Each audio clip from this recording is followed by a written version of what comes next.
Welcome, everybody, to our annual English department reading. Thank you for being here. I want to say right on to us for doing this and keeping it up. As we've said, it doesn't matter if we have a small or a large audience or it's just us. It's the act of doing it, right? I think it's like an act of faith for myself. I really do.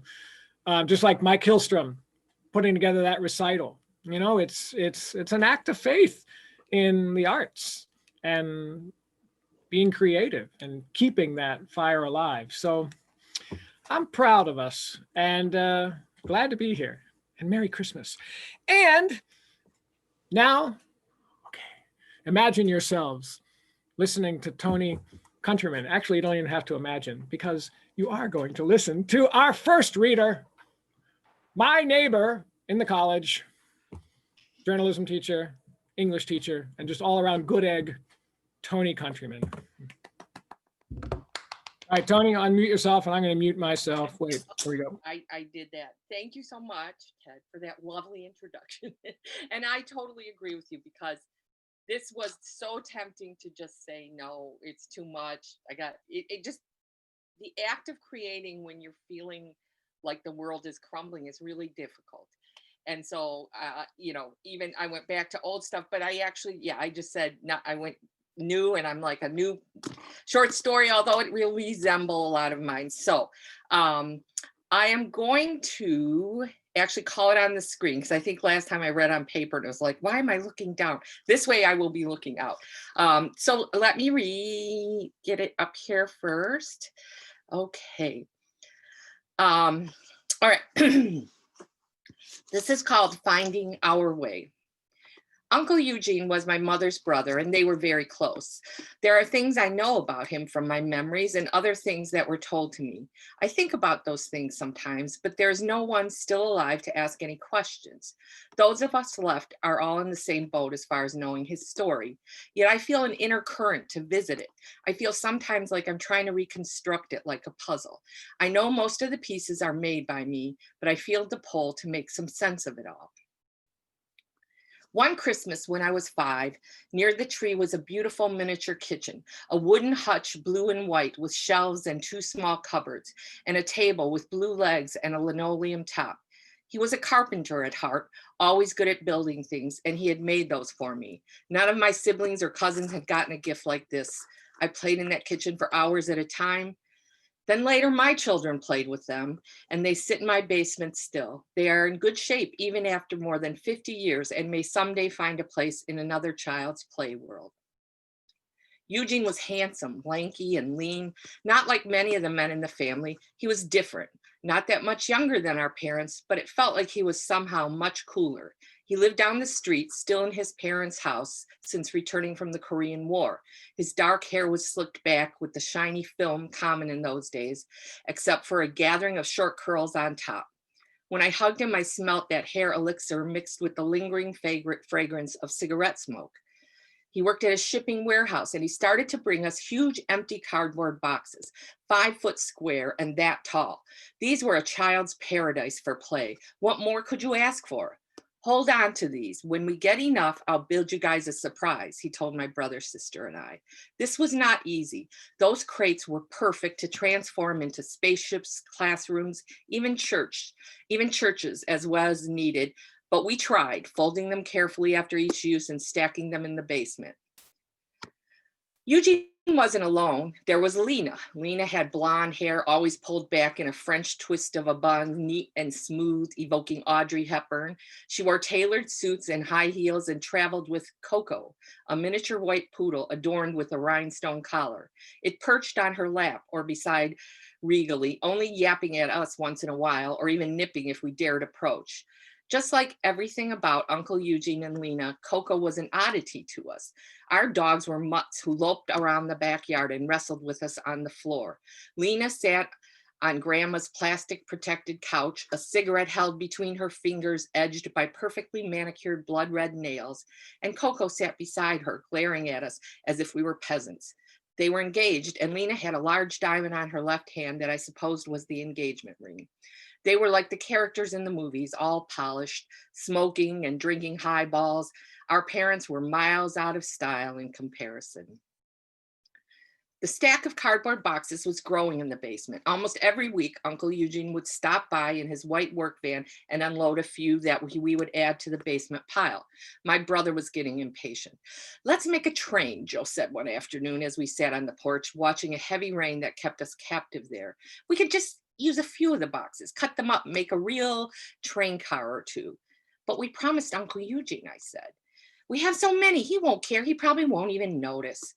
The three of us headed into the basement. I let Joe and Carolyn go ahead and sat on a middle step in protest. "But he said he had a plan. He'd build us something." "Don't be such a pooper," Joe snapped. But he and Carolyn stood in front of the stack looking at it. There must have been 20 piled up. Joe took the top one, unfolded it, but we just looked at it. "Oh, forget it. This won't work." He tossed it aside, pushed past me, digging his knees into my shoulder. "It's stupid." Carolyn picked it up and carefully placed it back on the stack. My grandmother's house was small, only 2 bedrooms. Uncle Eugene's room had a bed, a desk, and a bookcase. The tall bookcase was full of hardcover tomes. My mom was always teasing him about all the reading he did, accusing him of boasting of his intellectual superiority. "It's a real library in there," she told us. "It's as good as the Chandler Park branch. When you're older, you'll be able to go over and borrow some." Although I couldn't read them yet, he would let me leaf through some books sometimes. I would lose myself in the neat rows of words, the crisp pages, and the smell. As enticing as a fresh loaf of bread to me even then, it was the budding bibliophilia. Sometimes I just like to sit at his desk chair, look at the shelves, and imagine what it would be like to know each one, to be able to understand every secret they held. Now I do have many shelves loaded with the heft and depth of hundreds of writers' works. And when you open some of them, on the first cover page is a sticker. It has a sketch featuring a medieval knight walking his horse with a passive, pensive gaze toward a flowering forest. Below are the printed words, "Ex Libris." Then added by typewriter strokes is Eugene J. Papernick. One Saturday morning, our Rice Krispies and Bugs Bunny were interrupted by Mom. "That was Uncle Eugene on the phone. He's coming over soon. He said you guys should be ready to work." It started by him having us clear a huge space in the basement. Then as we held the boxes upright, he would cut openings, at least 2 in each, one side or the other. It took a long time. He worked carefully. We set each box aside as he told us. There must have been 30 of them.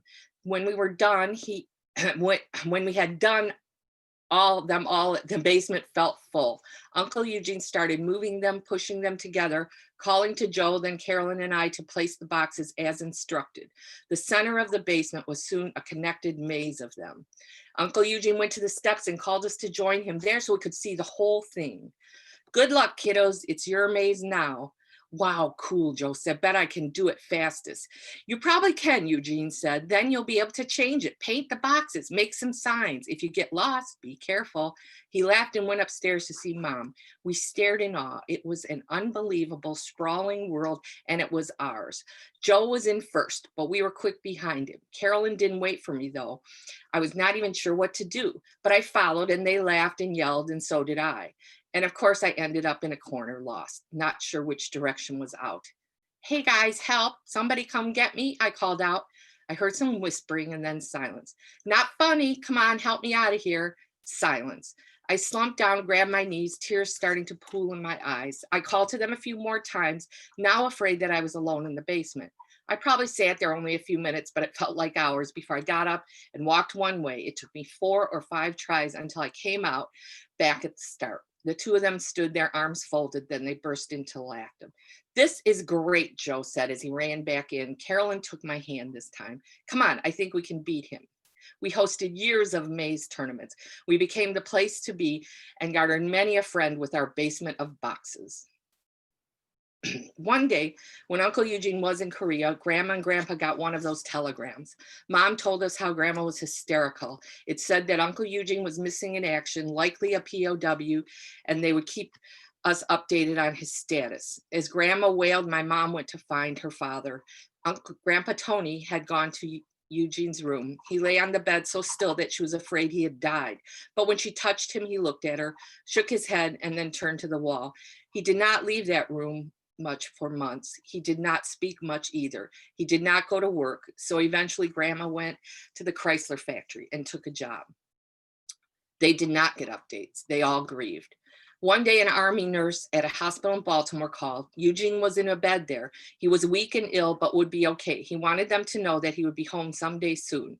Eventually, a letter came with the same information, and slowly things got better. Mom said Grandpa Tony was never himself again, but when Eugene returned, they found ways to move on. I imagine him living in a crowded cell or held in a pen intended for animals. It's cold. The prisoners were not often or properly fed or clothed. They were taken on death marches of hundreds of miles, and they watched as their fellow prisoners fell and died from dehydration or starvation, and they must have envied that death sometimes. They would have been tortured, beaten, and confined alone in small boxes. Sorry, there go the dogs. After he came home, there were things that never healed. Now we would say he had PTSD, and there were also physical ailments that would never go away. I know now that he was scarred in many ways that the 7-year-old me could not understand. When I was called out of my second grade class, I was a little worried, but Joe and Carolyn were in the principal's office already. She told us to take our things and walk home together. She ignored Carolyn's questions and rushed us out. Wonder what's going on, Joe said as we headed across the playground to our street. But this is great. We had a math test this afternoon, so good for me. Dad met us about halfway, and seeing his face, we knew it was bad. He told us that Uncle Eugene had died, never woken up this morning. Father Chambers was at the grandma's house, and we were to go right there. I don't remember much about the next days, except looking at his waxy face formed into a stiff, slight smile, and I knew that was not how Uncle Eugene smiled. And I remember poor Lena in a black dress, tissues pressed to her eyes, and no Coco. I wondered where poor Coco had gone. Later, my mother said that some of the medicines he took had caused his death. Eventually, most of us realized that he must have overdosed. We'll never know if it was intentional. I kept the holy card that they handed out at his funeral. So I know he was 39 when he died, and I know his birthday, but the prayer on it, it's just one of those supposedly comforting Christian pleas for a reason. Don't grieve. He's in a better place. When I look at it today, the torn yellowing edges evoke other things. That life, his life, it's entwined with mine. I wrote this to see it more solidly. I did it to see that maze of cardboard boxes. I think of all the damn turns and twists, the fears and frustrations of it all. I think Eugene gave us a taste of life, and I hear his voice quite clearly. Good luck. It's your maze now.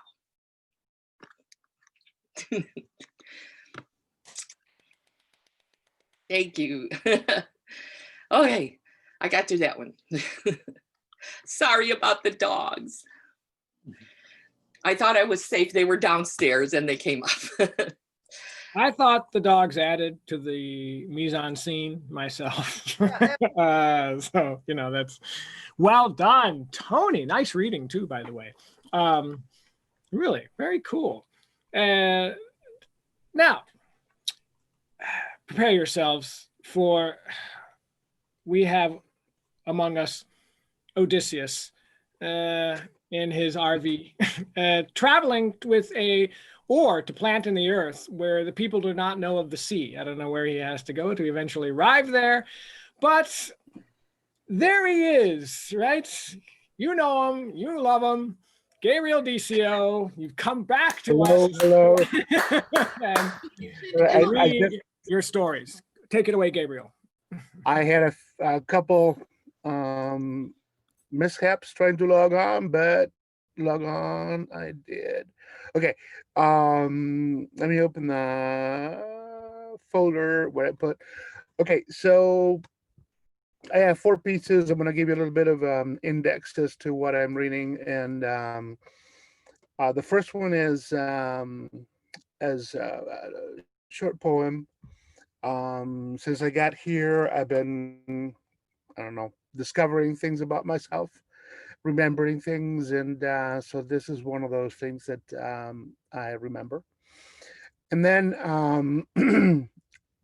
I have another poem, and then a descriptive piece in prose, and end with a sonnet. So let's go for it. First one's called Il Mattarello di miei nonni. Um, Sunday morning in the warm kitchen, safe, the wafting smells of cooking sauce, the rhythms and swells of the rolling pin, il mattarello di mia nonna. The ritual of a Sunday meal, the ritual of the Sunday gathering of the brood, the early morning moves, the flour, the eggs, the fountain made of flour in the middle of the pasta board, the eggs in the funnel ready to take on the flour and to morph into the dough. All in the warmth and safety of my grandparents' kitchen, all movement and nurturing, all rhythm and love. And once Grandpa had kneaded the dough with expert pulls from the heel of his hands, over and over, over and over, the ball of dough was ready. The stretched dough sat on the kneading board, a huge wooden board that spread over the entire table, covered with a wet cloth, waiting to be transformed. The steam from the cooking sauce permeated the kitchen. The heat from the steam and the aroma of the sauce matched the safety of my the heat of the steam and the aroma of the sauce matched the safety of the kitchen and my grandparents' love. And then came the king, that long, thick, ebony black rolling pin, el palo de amasar, as we called it then, il mattarello, as I call it today, il mattarello di mia nonna, my grandmother's rolling pin. Grandfather's muscles, together with his baker skills, subdued that supple egg dough into a flat, pliable mass that would nurture us at noon that day. He heaved and moved, he pushed and pulled. The dough got thinner, the dough got longer, rounder, longer, thinner, longer, rounder. When Grandma took over, she stretched that dough into a thin film of flour and egg. It had reached its prime. It was ready. Time to let it rest. The sauce had now become irresistible, attracting my bits of bread to sample its hot vitality, only to be scolded by my grandmother, for there would not be enough sauce if I kept sampling. And still, it was now time to cut the tagliarini, all the pasta rolled up into a long tube, Grandma leaning over it with a surveyor's eye, her knife, the sharp scalpel of a surgeon, ready to make our pasta out of hair thin strips of dough. Grandma cutting, Grandpa watching, I, a child, enjoying their company and preparations, unknowingly feeling safe, feeling loved, feeling warm, in the house where I was born, in the company of those who loved me, those whose love made my childhood livable, my youth, my strength, my life, their memory. Today, my grandparents' rolling pin, il mattarello di miei nonni, is with me. It is still long, thick, unebbly black. Its thin cracks are witness to the passing of time where loved ones die, and yet love lives in us forever. Where we become those loved ones, as I use il mattarello di miei nonni. The second one, um, okay, this is about nature. The mighty lords wrestle, or the wrestle of the mighty lords. The sky is gray, leaden, dark. It threatens. It forebodes the anger of its overlord. The wind starts blowing swift and cold. Artemis tells us something is not right. The clouds gather, as if Vesuvius were once again in a rage. And as the wind rises, the waves crest to their utter might. The rain pelts us with its fury, its anger, its full cruelty. So we seek refuge from this mighty assault. What was wind and rain is now flood. The water reaches my doorstep in my life. I move my home to a higher ground, only to be told later that the flood is at my doorstep once again. I move to yet higher ground. I feel the battering of the wind, the incessant pelting of the rain. The stream has swollen and has carved its own relief through dirt and sand It forces way with nature's might. The old dirt road and walkways by the beach are now a canyon. The timid outlet of fresh water to the sea is now a bay.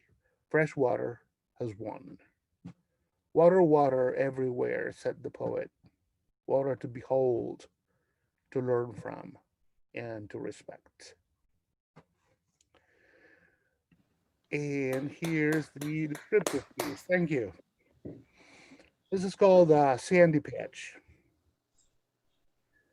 Be it a back roll entry or a giant step, every diver relishes in the splash that welcomes us to the underwater world where we are guests, where the force of gravity plays a different game, where the inhabitants are suspended mid-water, where the corals shape shift day and night to suit the spirit of the moment. Sandy patches, those stretches of sand one finds at shallower depths, are usually treated as training grounds or plain fallow terrain, just sand. And yet, what about those critters that call that sandy patch their home? How about the goby and its concubine shrimp living together in symbiotic balance? One, the quick one, the sentinel; the other, the crustacean, the bulldozer. How about the jawfish that pops out of his burrow to feed on the breezy current and darts headfirst into its hole in the sand when he spots trouble, only to peek at you later, jaws agape, eyes all curiosity and fear at the same time? Look closer, if you have young eyes or an expensive bifocal mask, and you will see those tiny crustaceans moving around, occasionally a crab as big as a grain of sand, traversing that sandy patch that to it must feel like trekking across the entire Sahara. How does one know that that tiny speck is a crab? A timely microscopic photo will later reveal the identity of the minute sandy patch dweller and traveler. That said, we don't need to venture underwater to enjoy a sandy patch. Many of our sandy beaches are but seemingly endless sandy patches, extending, it would seem, to the proverbial pot of gold should a rainbow be present. Your typical beachgoer, however, prefers a crowded beach, sometimes even with loud music and some kind of entertainment. A host of umbrellas, golden semi clad bodies frying in the bright sun, people everywhere, little else to see. But then, Demeter misses her Persephone again. Dead as a 14-year-old girl is for a few months every year, courtesy of her father's deal with his own brother and her uncle's trickery. Her uncle, the rapist. All beachgoers pay the price. The good weather is gone and the cold sets in again. They once again become city dwellers and instead of enjoying prefabricated relaxation like they did in the summer, now seek carefully programmed happiness in their urban monoliths. The beach breathes out a sigh of relief so loud that it causes Artemis to conjure up a duel between Poseidon and Nero. The mighty one in his salty realm, the minor one giving us the fresh water that makes up our bodies. Rain, wind, thunder, flood, destruction, all change the topography. Once the devastation is done, the calm reveals a world in constant evolution. The city dwellers um, gone. The extended sandy patch, the beach, a sandy lip that kisses the sea day and night, flourishes with life of all sorts. The lizards that thrive in the heat under the sun during the summer months now have a lot more places to hide, as the beach has turned all green. The very prickly plants that sparingly dotted the sand before now have to share their habitat with cousins of succulent, dark green leaves, no thorns, that seem to lap the sunshine away as they sprawl. The flower bunch like green plants that dot the beach stick their stems up for the sun, offering Helios their lilac or yellow modest flowers. The sand disappears underneath the carpet of white blossoms, profuse, as intense as they are modest in their beauty. A sweet aroma alerts our other senses that we're about to set foot in a blessed stretch of beach, likely inhabited by nymphs that live in that dense, minute forest of fragrant whiteness. Bees relish in this flowery abundance. An occasional beetle, crawling slowly with unflinching determination, only it knows where it's going, reminds us that not all is various hues of green and pale colored flowers. After all, we, bipedal primates, are also privy to the beauty and the richness of this other sandy patch. And am I still there? Okay, thank you.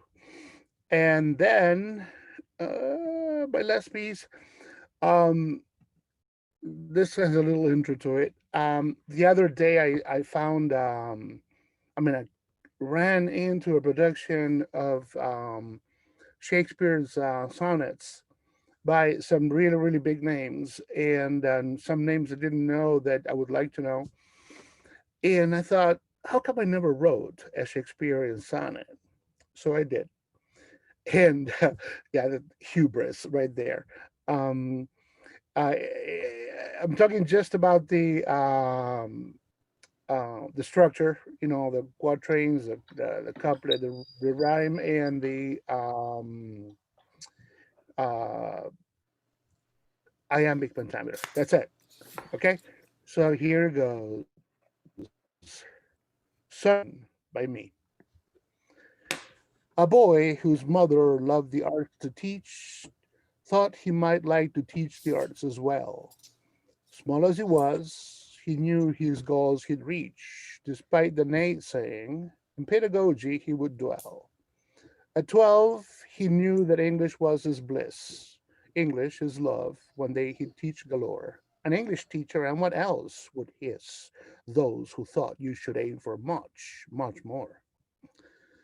The day did come when English at an early age he taught, and on he taught, and never missed a beat, till time and life and dust did rage, when finally he said, I will retreat. Retirement brought more time and space, but no adios, for this old boy still teaches when his penthouse lids are closed. All right, that's it. Thank you.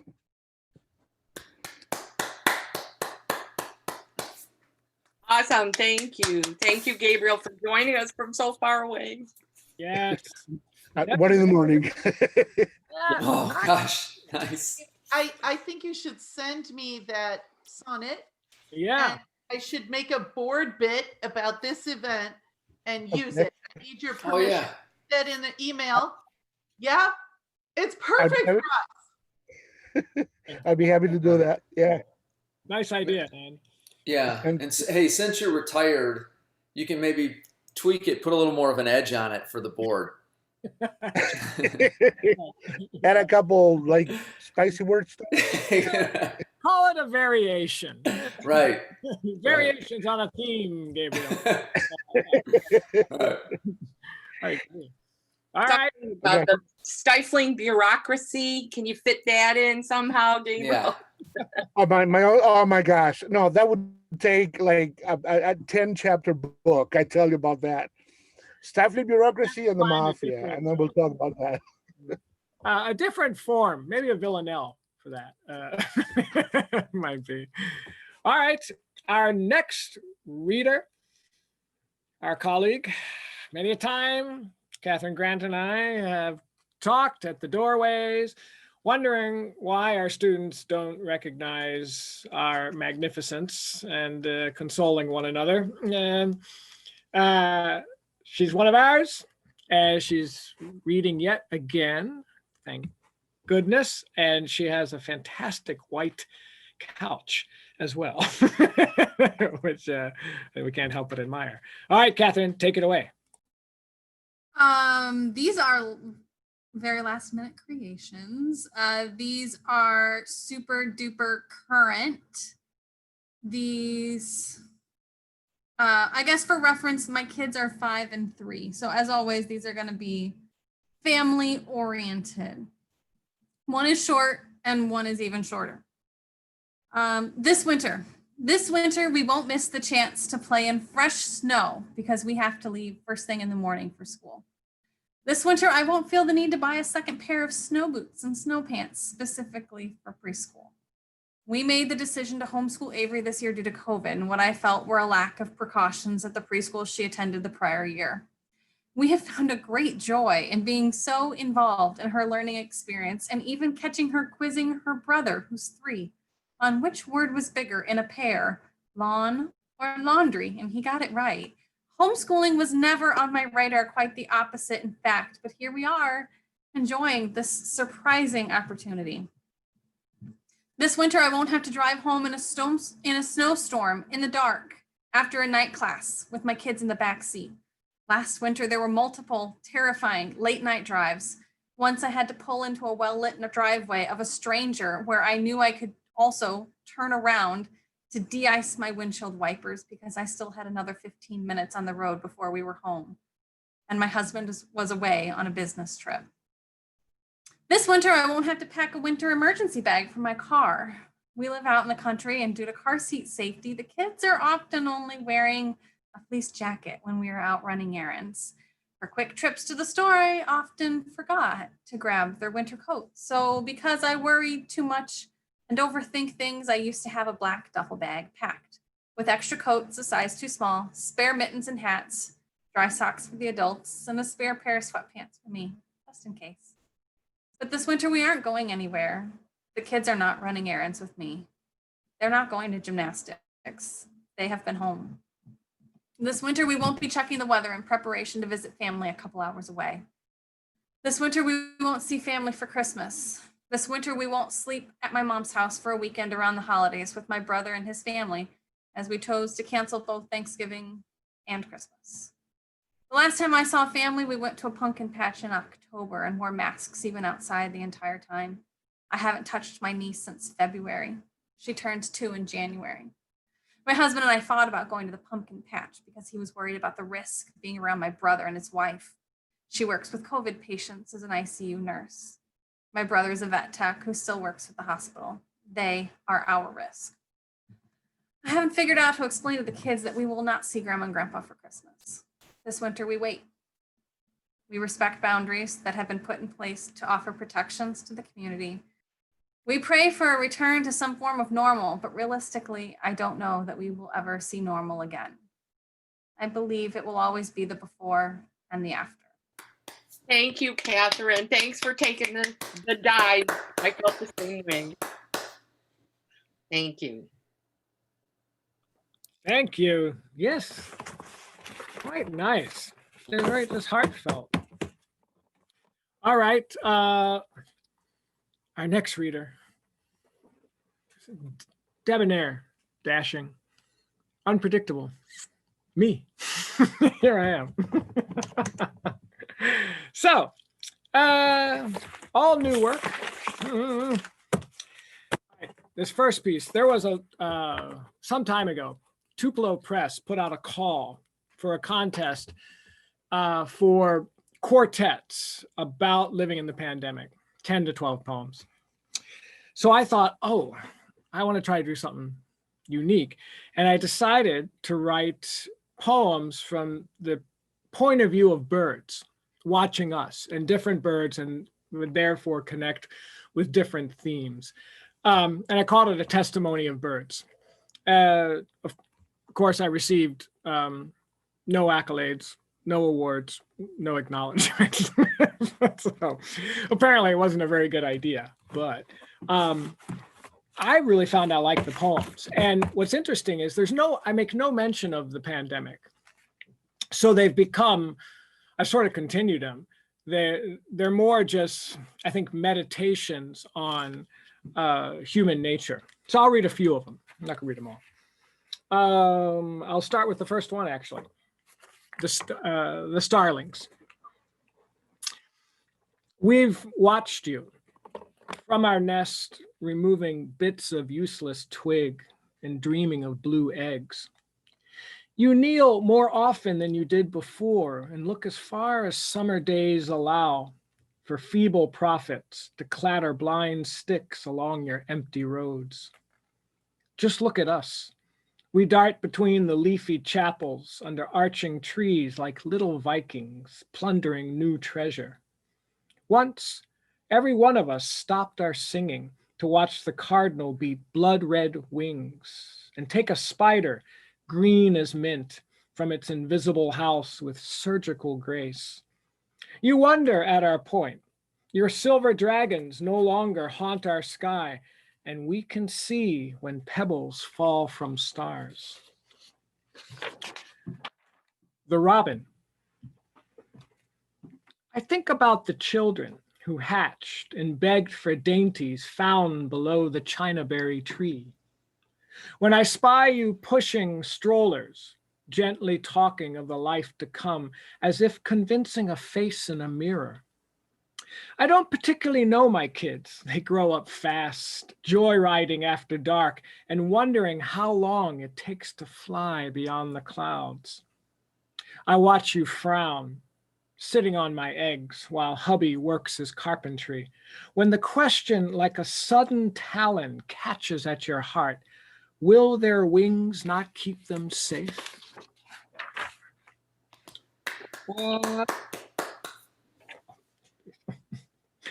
This is called, this one, The Crows, still from the Testimony of Birds. We smell it, you know, despair, your fragrant molecules. They bead up on midnight's petal when you leave your palace of sleep and jerk awake. We're watching on ledges littered with the tiny bones of happier dreams. And let's do, you know what, let's do one more. From the Testimony of Birds. The cardinal. Your gardens definitely are better. Blue hyacinth like little servants bowing to a purple crocus. I like that. That seems right when certain birds declare their power. Those flowers of the sun, eyes of God, all watching at daylight's edge to see what falls when dark decides to arouse the nightingales. I try to peck them and steal 3 seeds like holy visions tucked into my robes, for when I sink into my nest above your porch light that is always on. All right. Oh, wait. Okay. Oh, thanks. No, I'm going to read one more. I kind of like this one. Okay. The Blue Jay. I mean, one more from the Testimony of Birds. Don't trust the Blue Jays, is what the others say. They call us mean. They call us cradle robbers. Please yourselves. You're not much better. From what I've seen, a lot of goody two-shoes, sure, like bluebirds in hidey holes, just waiting for some chump to make a wish. But it's boom or bust when war is on. No telling who steals from who in the canopies. Think of us as furies and catalpa trees. We'll find your misplaced anger and spread the seeds around. Me, I like to chase away the mockingbirds just because they're simple. Perch on wire above a crossroad, all by myself, and watch a devil opening for business. That's it. Okay, I'm gonna move on. Yeah, I really dug writing those. All right, I'm going to read now a long poem, of course. Here we go. It's called Requiere. Hold on. Must prepare. Okay, I'm ready.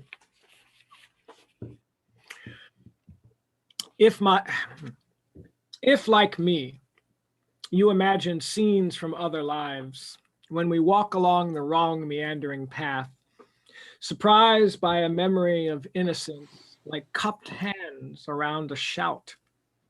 I thought you nudged my ribs to watch the puppet show, when we saw a glimpse of pale flesh below the queen's pearlescent skirt. Our hands fluttered to find each other like children learning to swim. When morning fills our colorful small jars of dreams, I seek my voice scooping dew from supple vowels to speak a first word. But you've forgotten, crouched in darkness, your nimble hands pressed through stitched sleeves, nestled in the counterfeited hours of hallucination, while on another side, when clouds break like startled wings, unexpected laughter. It began with infant dreams like silver bubbles as mother leaned above our polished cribs and waited out the killing watch for serpents lifting from a fragrant darkness. They called us ghost, slipping out the screen door in white clothes on summer mornings. Back then, a blue sky glowed like friendship, and sunlight sung the same old hymn for children tethered to a clouded promise. By afternoon, collapsed like roses, waiting for bright suppers in the bowers of cool porches, and then released again. We followed tiny green lanterns deep into warm August nightfall. He's dying, someone said. A spoon of bouillabaisse poised below the parted lips. We stood outside a bedroom window, scratching heels where feathers used to be, and spoke of looking down from heaven, like miscreants aslant the gilded edge for dropping eggs on bishops' heads. We nearly made it blind, a closing round of drinks against the trudge through nightmare dark, smiling, wave, and so long from a battered door. There, in a haunted grove, the Fisher Queen scratches cursing tablets and chooses names for joy or sorrow. Then, back home, and snipping wet, sweet basil leaves and silver drizzle for Sunday salad. Just write about a fucking lemon tree, the famous poet told us, holding hands across the Ouija board as Sybil smoked a few dead leaves on her stool beside a neon sign. The donkey marionette, you chided, never could canter straight across our little stage.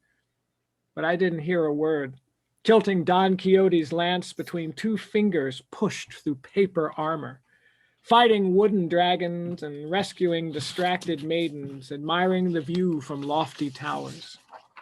Look, up there, you said, pulling two lit cigarettes from the dragon's nostrils and stretching out your legs. Every magic casement closed against the autumn chill. You might have noticed. I've moved into a very, I don't know how the hell to describe it. A very kind of associative, abstract writing. Every time we do these readings, I swear, I'm saying, there's a different voice here. And it just feels, I don't know, feels right. So I've been really riding with it. And so these poems, they feel like Jackson Pollock paintings to me. And so that's where they're sort of going. This is called Dark Knocking. I thought I heard the dark knock while we leaned our heads together, sharing a white bowl of strawberries.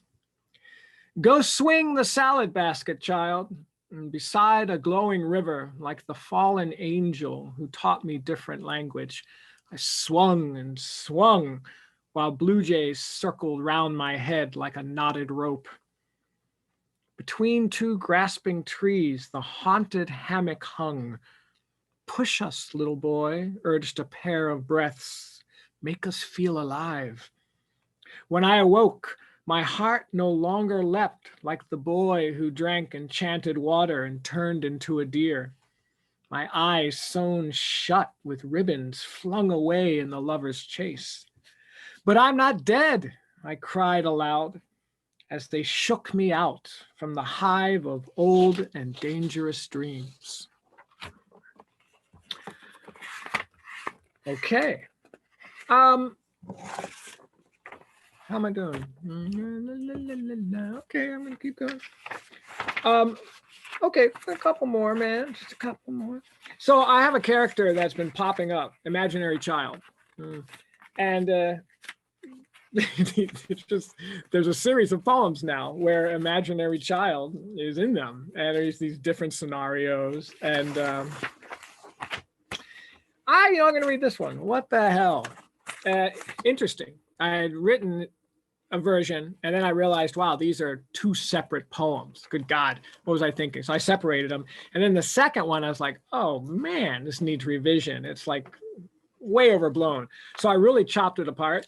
And the son of a bitch is still almost 3 pages, but there you go. But I really compressed it. Imaginary child learns how it all began. Tell me, she demands, when I began. And as I pull my puzzle box of lies into sunlight, I think today is just as likely for something like the truth. I always seem to first recall the dog, black as licorice, roving in and out between small tables in that cozy cafe along the Boulevard Saint-Germain. We called her Lily, smoking thick gatans, tossing back and forth a box of matches like a better judgment, and knowing nothing ever could feel so beautiful. Wine like crushed pomegranate seeds, telling us to speak a language we never spoke before.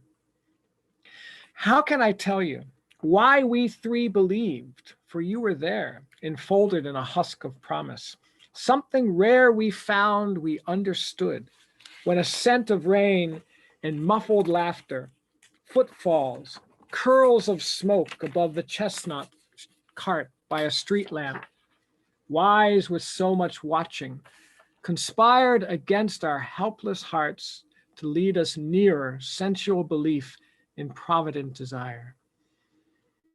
I honestly can't say the little garret with a sloping floor on a street of cobblestones, indulgent as a daydream, was ever real. And have I since enjoined the sheer, incomprehensible necessity to feel completely myself inside another human being with a moment's action. And more than that, to taste a breath of dust when water collides with water in the lap of earth. While she sleeps, I step back out to streets no longer vivid, a theater's darkened set when only sweepers glide and softly hum between the empty seats. The chestnut vendor, glowing dim beside his coals, calls me over, scoops philosopher's stones and fills a paper cone. I offer him a cigarette and watch it light with one intaking breath. We gesture, shrug, pronounce our own expressions for the weight of all things and languages we know. Then he points to oils perched above the holy windows of a house where older dreams are kept like bones of saints, opens both his hands as if to show a pair of holes, and laughs, returning to his work. I look again, but see instead a rounded window with the curtain like a fluttering white eyelash. Within, edged by moonlight, sensual and careless on gathered sheets like drifting snow, the girl who showed me how to drown. And you, beginning, always beginning, child of my imagination, where you end. And I think I must be close to 10 minutes. Hey, Ted, you are maybe shut your camera off. You disappeared. Did I?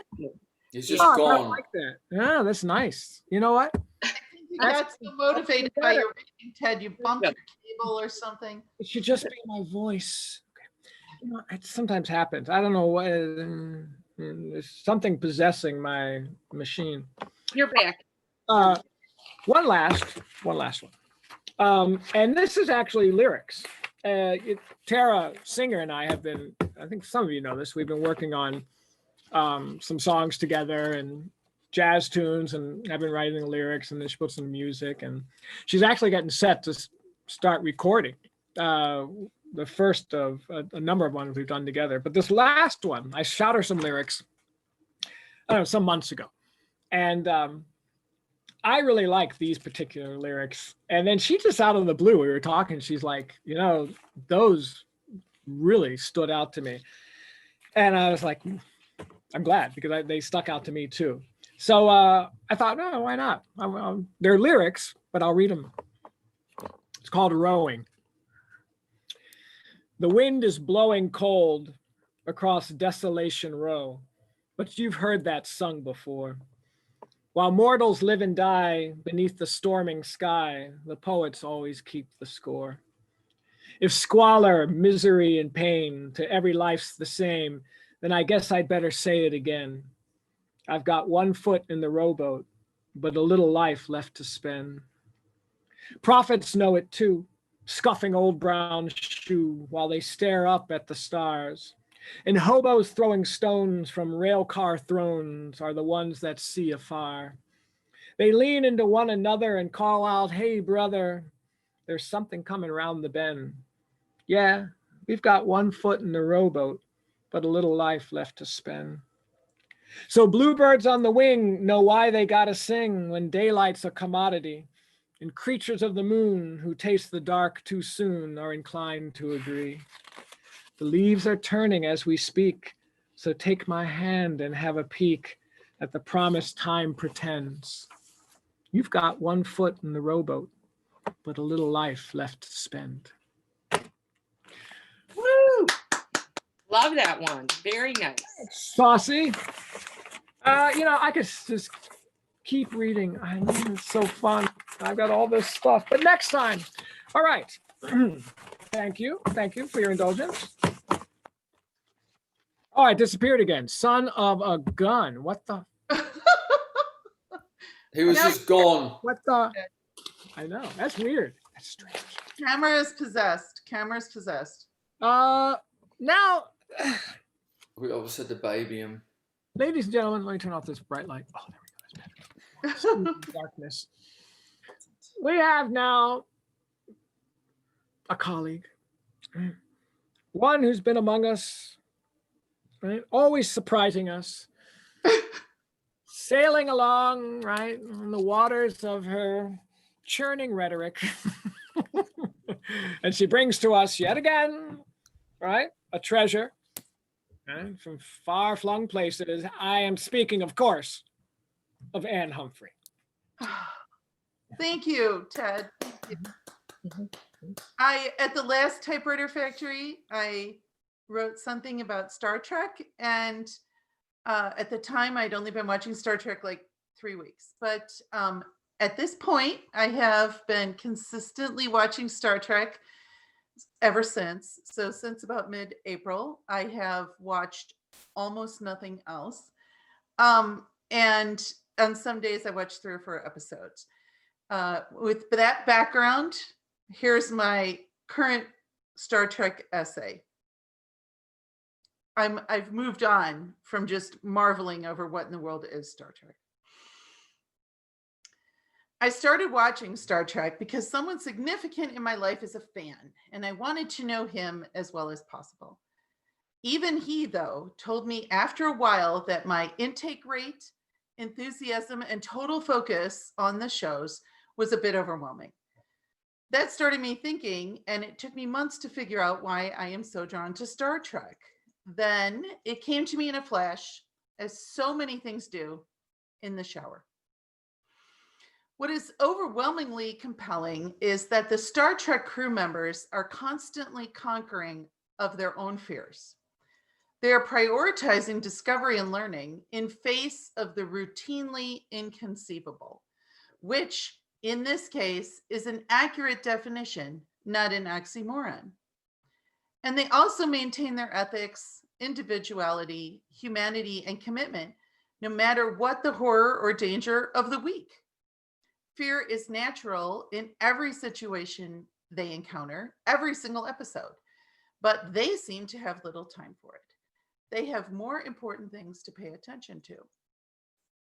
Now, I've been in a personal situation the last 2 years, which led me to identify, study, then dismiss my fears.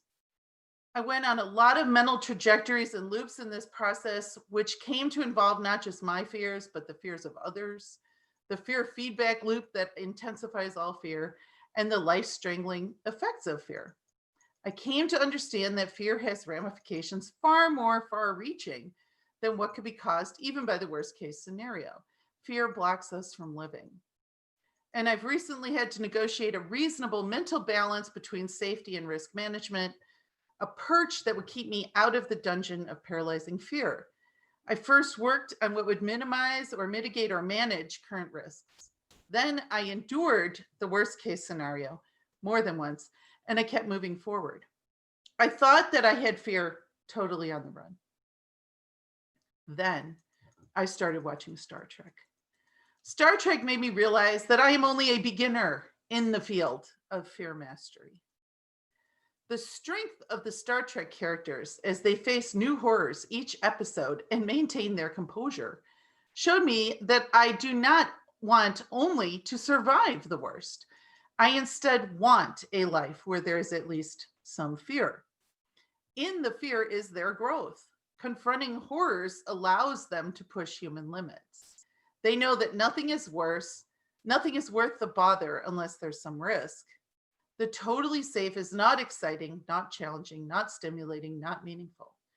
On Star Trek, the characters boldly go because therein lies life. It is necessary to define boldly going as movement with purpose, generating growth. Pain with no purpose or that caused merely by failure to consider options should be avoided. But pain with purpose, learning, loving humanity, that is worthwhile. Toward that, I should be boldly going, like the Star Trek characters, and occasionally sacrificing. The third piece of the Star Trek fear-conquering puzzle is quite practical, which provides a surprising turn in tone. It started with my bemused observance that no matter how extreme the crisis on a Star Trek bridge, for example, destruction looming only seconds away, the characters continue to speak to each other in complete sentences at an appropriate volume. They never panic. This personal fear conquering is consistent across the Star Trek shows. It seems at times almost comical, but their calm is never unbelievable. Why? How do they maintain their composure and ethics and relationships in harsh conditions and tense situations? How does one go boldly? In large part by being respectful and responsible and orderly and structured at all times. Star Trek's characters and the ship's departments all have disciplines and processes. Sometimes these are the central plot points in a storyline. The clarity that this structure provides, I came to realize, empowers their bold performance. The lesson is that daily tasks are not trivial distractions, but instead are foundational to living the fullest possible life. If the Star Trek characters were disordered, for example, if the ship were poorly maintained, or if they fell apart emotionally in a crisis, they could not achieve what they are achieving. And instead, because they have all of the fundamentals of life structured and organized with military precision, they are prepared to have adventures which are literally off the charts of human experience. Daily routine is the support mechanism of the Star Trek adventure. Now, in true teacher form, I have coalesced my findings into a list of instructions appropriate for memorizing or posting, which I share with you now. The Star Trek recipe for living a full life. This is the summary. Identify the worst case scenario directly and honestly, then minimize, mitigate, and manage risks, but still boldly go. reach for adventure, knowledge, and connection, these will bristle with risk. Boldly go.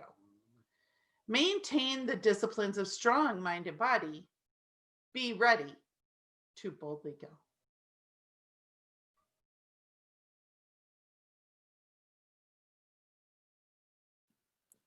I like that one. That's great. Yeah. That's great. Awesome, Ann. It's like Love it. it's like a modern Marcus Aurelius meditation. I mean, I haven't watched those shows in so long, but Ann, when you like say those things, I just remember. I mean, I watched them, you know, when I was kids and stuff, and I haven't really rewatched them. But it's so funny when you talk about it. I know exactly what you mean. Hey, Ann, read that. Could you just read the line again where you discover just how amateurish or what that your risk level is because you're now recognizing theirs? What's that line in there? Do you know what I'm talking about? Your kind of moment of awareness. Yeah. I said, I thought that I had fear totally on the run. Then I started watching Star Trek. Star Trek made me realize that I'm only a beginner in the field of fear mastery. That's nice. Yeah, I like that. I have to tell you, this has nothing to do with COVID. So many of you wrote so beautifully about COVID, but I was working on fear before that. It just happened to coalesce that teaching at home led me to run a lot of Star Trek while doing the kind of brainless grading, you know? And so I watched even more. It was kind of scary, actually. But yeah, I'm at the end of Voyager. We're near the end. So Catherine, I already warned her I'll be talking to her about Enterprise over break. oh, I love You're Voyager. not just doing OG, you're doing like all of them. Enterprise, Deep Space Nine, everything. Oh yeah. And in order, Laura. Laura, I'm so impressed. You know that there's a series called Enterprise. Everyone forgets about Enterprise. Whoa, that's like very important. Yeah. With the movies. You should see movies that I made. Well, this same super fan who got me watching made a chart, but then of course I tweaked it a billion times. And I have, I think, the ultimate Star Trek chart, you know, with like the years and all the series. And did you watch the animated series? Oh yeah. Okay, that's Oh yeah. that's it. And Excellent. order, Robert. I mean, a lot of people forget the animated series. Yeah, yeah, it's fun. I know. I agree, Robert. Yeah. And the new Discovery, I think, is pretty cool. Lower Decks, Discovery, Picard. Yeah, I like. Oh, Picard was great. Dark, man, like grim. I'm like, That was great. There's There's so much new Star Trek coming too. They're making a series for Nickelodeon to try to target little kids. And there's a new series coming specifically about Captain Pike. There's more coming. I know. It's like a renaissance. I know. It's really a renaissance. Renaissance. All right, ladies and gentlemen. Now we come to the caboose of our little literary train. And that would be correct. Yes, he's wowed us with dentists and gangsters and gun moles and movie stars and really fabulous cardigans as well.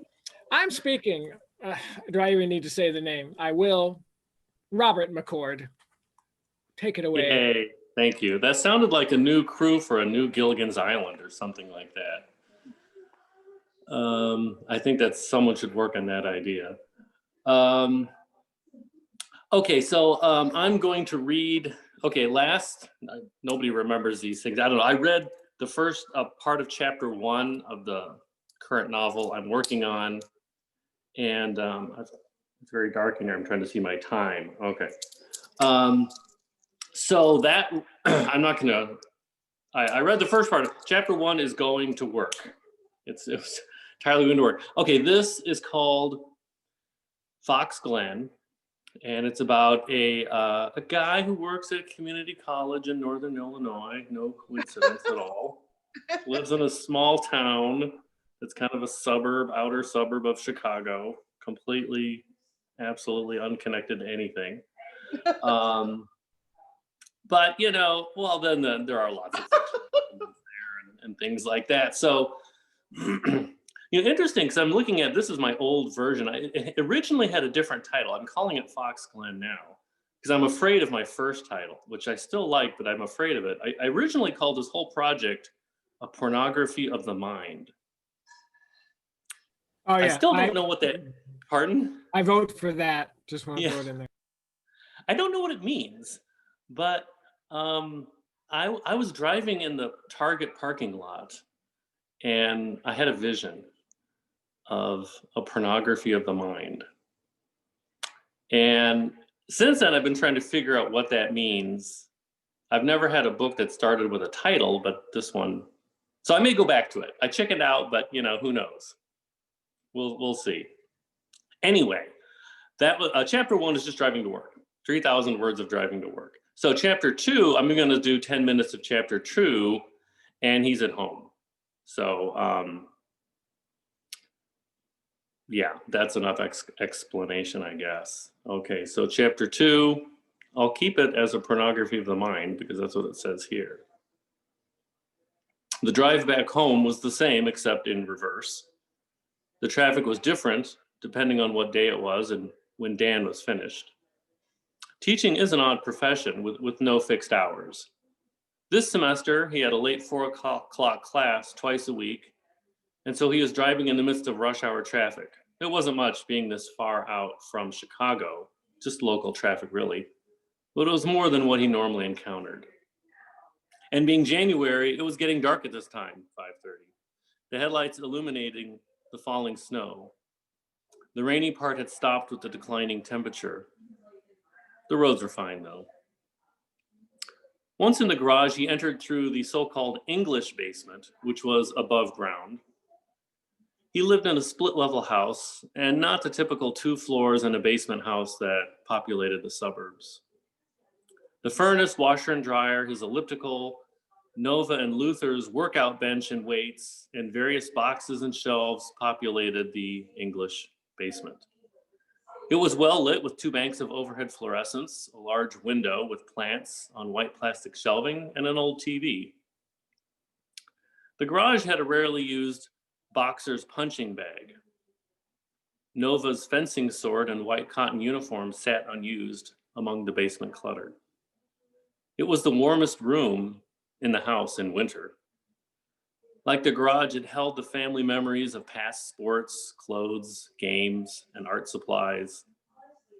It was a clean basement with very few spiders. Dan killed them all. He loved it down there. It was his favorite room in the house. The steps led up to the kitchen. Nova was driving now, and part of the deal was that she had to organize dinner twice a week with a budget Dan and Rachel set. If she cooked dinner, she kept the money, or she could buy takeout and bring it back. Mostly she bought takeout. It didn't incentivize her to cook as Rachel had hoped. When Luther was driving, he'd get the same deal. They had to treat them the same. Dan expected takeout from him too. Dan himself was not much of a cook, although he could put together a decent meal. Mostly Rachel made dinner, being the best cook. Breakfast and lunch was do-it-yourself in the household. Tonight was Chili's takeout. Dan's permanent order was steak, corn on the cob, and salad. The family sat at the table, no cell phones or devices allowed. One did have to be civilized. Rachel had a salad and chicken tenders. Luther ate his burger and fries, and Nova ordered fajitas. For teenagers, the two were well behaved. Nova got excellent grades, and Luther was quite popular. A little too popular in Dan's mind, as he had definitely not been in middle school or high school himself. He had been much more of a periphery person, skirting the edges of school society, along with a small select group of similar friends. He hadn't even been to his own high school prom. It had never occurred to him to go there, and none of his friends went either. Thank God his kids were more normal. High school had been painful for Dan, yet he also looked back upon it, thinking of his friends fondly. They were between the insiders and the outsiders of high school society, something like the asteroid belt amongst the planets. They weren't the burnouts or the stoners, nor were they the socials. Just little asteroids bumping along nervously, fearful of the great god Jupiter accidentally throwing them out of orbit. Nova and Luther were nice, normal kids, fortunately. They must have got that from Rachel. He enjoyed speculating which parent bequeathed which character or feature. Dan, I need $20, Luther told him. So do I, Dan replied. Dad, quit it. I need it for the game. What game? Luther rolled his eyes. Basketball, we're playing Whitman this weekend. I need $20 too, Nova chipped in. Why? Dan asked. Because he's getting 20. Okay, let's all get $20, Dan surrendered. He turned to Rachel. Honey, I need $40. Rachel laughed. She pointed a chicken tender at him. You're the bank for this one, dear. She was wearing her chunky jewelry, the kind she wore for work, for that artsy look. Her hair was bluish blonde lately. It changed often. She wore a colorful blouse, pink and white with splashes and flowers. She wore her favorite jeans. Her feet were bare as she decreed this a no-shoes household. Her face was round and full, and to Dan, just beautiful and lovely. She had incredible eyebrows, he thought. Dan dutifully handed 20s to the kids, who pocketed them without a thank you or even a smile. They were like financial sharks, these two. Only the family no smartphone at the table rule kept them from permanently hiding behind their little screens. Both had the latest iPhones, a necessity for teens in this town.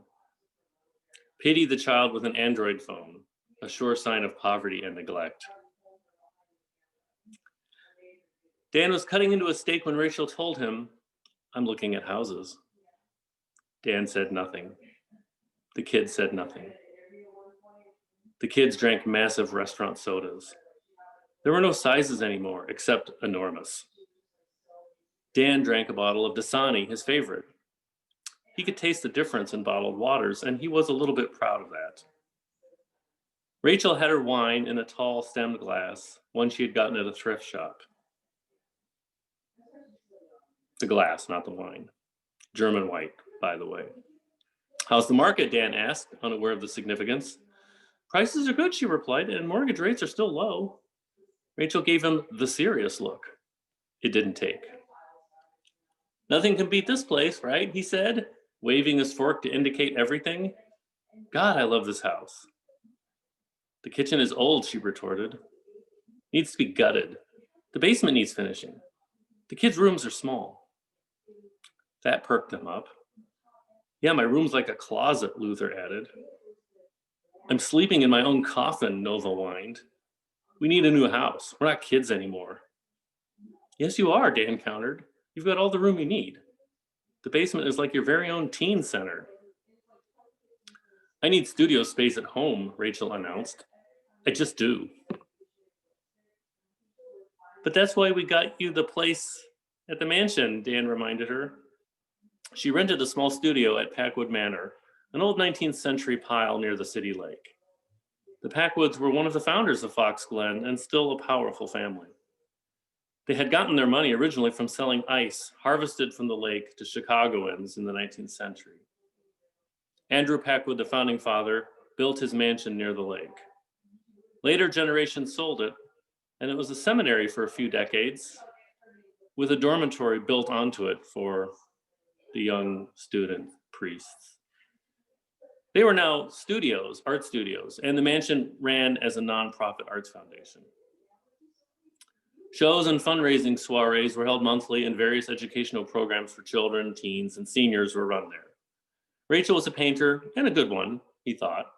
She did portraits of people, males, female nudes, landscapes, she really did many things. She had a small group, not quite patrons, but moneyed people who bought her work.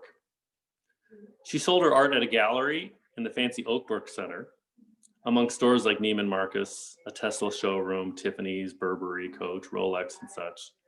People paid real money for her work. You know, the weather, she replied. Sometimes I don't want to drive to the studio, like today. How can it rain and snow at the same time? I'm totally with you on this, Mom, Nova chirped. She gave Dan a cross look. We've outgrown this place, Dad. We could convert the basement, Dan suggested. No way, Luther said. I got to work out somewhere. Where am I going to work out? At the gym or the Y, Dan offered.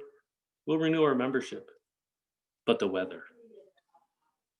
Am I the only one who likes this house, Dan pleaded? Do you know how much a bigger house is going to cost? My sales have been good, Rachel pointed out. I'm really getting some momentum. And Paint It Up's doing well too. She worked there part-time. Her friend Marlene owned the business. She was another artsy lady in Fox Glen.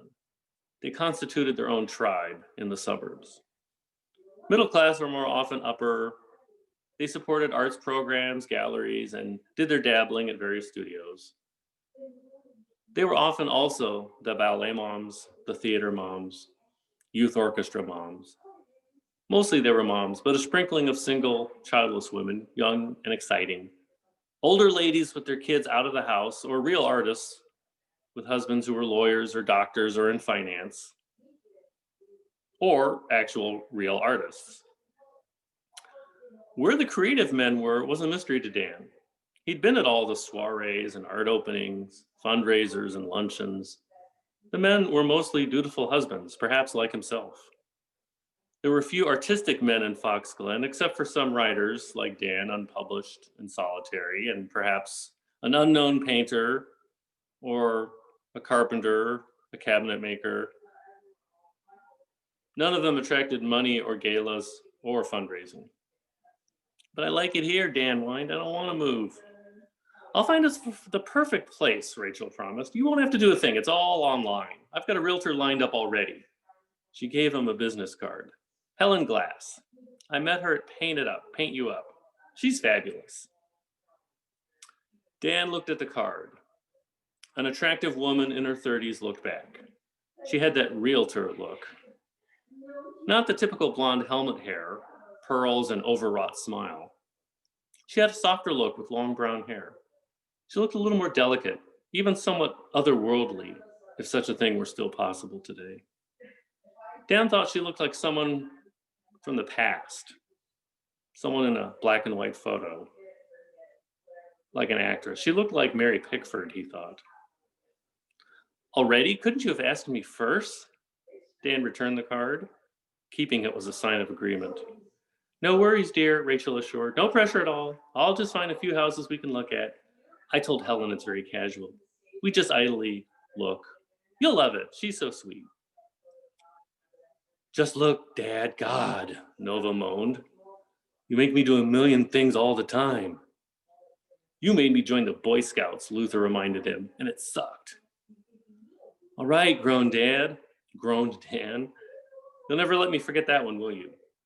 I'm still emotionally scarred, Luther claimed. Fine, we'll look, he surrendered. Just looking. Just looking, Rachel agreed with a smile. Victory was hers. All right, thank you. I don't know about you guys, but I want to go teach at Fox Glen. It's an awesome place. It really sounds like it. I know. It Well- does ring a bell. Yeah. And the good sign is, like, I was into it. I want to know what happens next, Robert. Oh So yeah, that's I good. I like how Next you, semester, Okay. yeah. chapter 3, next semester. Yeah, you really dial into the interiors of your stories. That's why I like them so much. I'm glad you guys like the original title. I'm feeling like I'm going to go back to that. Mhm. It's It's a perfect. pornography of the mind. It's perfect. Yeah, it's I'll not so mysterious to me. I mean, that the phrase makes sense. I love it.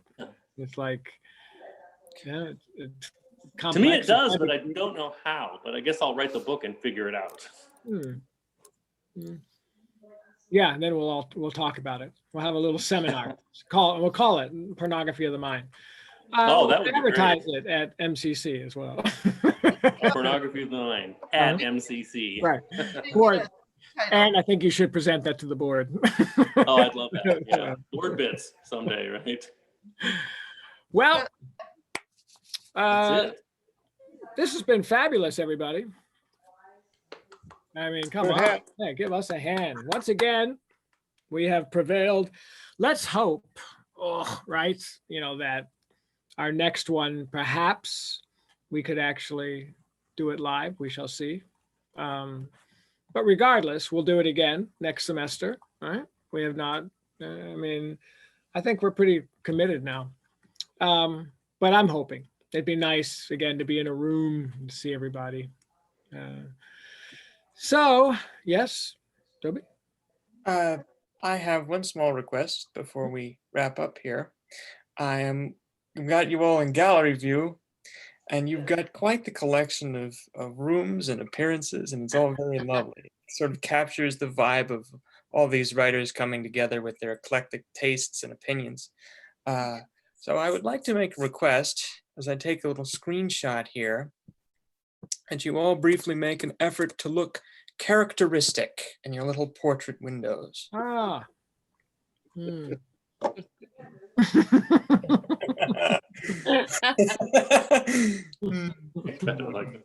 How was that? Thank you. All right. Hi, Toby. Yeah, thanks. That was very sweet. So Toby gets a prize, I think, for being our student attendant. Well, hey, look at that. Hey. Yeah, every semester. And the prize is our goodwill. So congratulations. Yeah, but spend it wisely, Toby. Well, it okay, never runs out. Money type, Merry Christmas. Merry Christmas. Good So, work, one- everybody. I think really I have one request. better. What's that? What's that? If you guys do it in person, like we used to do it, Are will you there be a inviting Zoom us out- to Italy? Are you going to come back? All expense paid. If the roads open up and everything goes back to normal, I will probably be in Germany or France by then. But yeah, come over. Thanks. That's Okay, just what all we right. wanted to hear, Gabriel. No, I'm kidding. Laura has an idea, Gabe, that if we want to continue having a Zoom component of Typewriter Factory, we could do it in a room that's equipped for Flex Lecture. I'm going to make a note that I need to bring that up at the English department meeting. But that would be a possibility, and then we could not just have a presenter from you, but I could attend in Zoom too. So Yeah, that'd be great. Or however you do it, I already have a little stack of pieces that I didn't have time to read, so I've been experimenting. So All right. I'll wait. Gabriel, if you're really committed to this, I think, you could make the trip back, actually. Just, it seems only right to me. I don't know about the rest of you.